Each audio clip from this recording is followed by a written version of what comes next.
Well, I've been into deep water soloing for probably nearly 10 years now. In fact, since people first started doing it in the UK. And for me, it's just got all the essential climbing ingredients.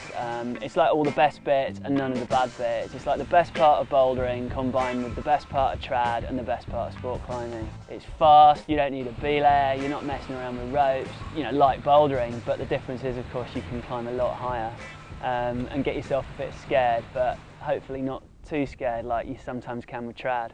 Straight up, mate. Get your left foot up a bit. It's higher. You're nearly on it. A foot above. Up and right with your left hand. Go. Snatch for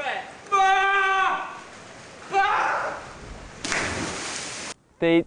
The thing about deep water soloing that really lures me is the opportunity to do new routes, because it's so hard to find new routes in the UK now. I mean, so many of the popular trad climbing and sport climbing areas have been tracked out, but there's still some pretty good caves hidden away in places like this that people just can't get to with ropes. They're too steep, there's nowhere to land at the bottom, there's no ledge, but of course if you can traverse in, climb solo, you know, there's all sorts of possibilities. And I just think that's quite exciting, you know. It's not often you get to be a pioneer.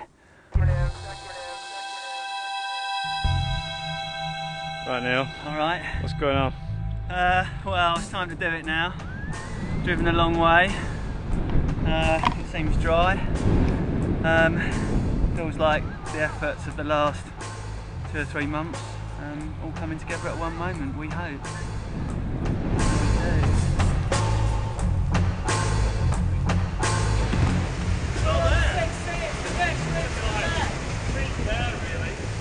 Well, this route here is in an area called Hollow Caves Bay in Pembroke, and it's been a little bit of an obsession of mine over the last 4 months. I actually discovered it about 4 or 5 months ago, and I've come back to try and climb it 3 times and the conditions haven't been right. Not only do you need the tide to be really high, but the sea has to be pretty flat because it's prone to getting pretty choppy down there. It can be really hard to get out. But also, being a sea cave, it can be quite greasy, so it's got to be, you know, dry conditions. But above all else, we're in a military firing area, and the military have to not be firing, so there's just so many ingredients that have to come together to do this bloody thing.